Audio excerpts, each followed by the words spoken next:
ត្រជាក់កាយាយល់យល់សាយល់វាសនាខ្ញុំពេលណាដួងចិត្តការបាត់ហមយល់បានជួយខ្ញុំអាចស្ដាយ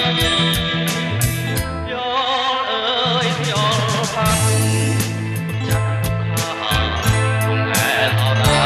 បានតែហើយយាននេះបើស្លាប់ក៏មិនពេញឡើយយល់អើយចូលចាំសុំដី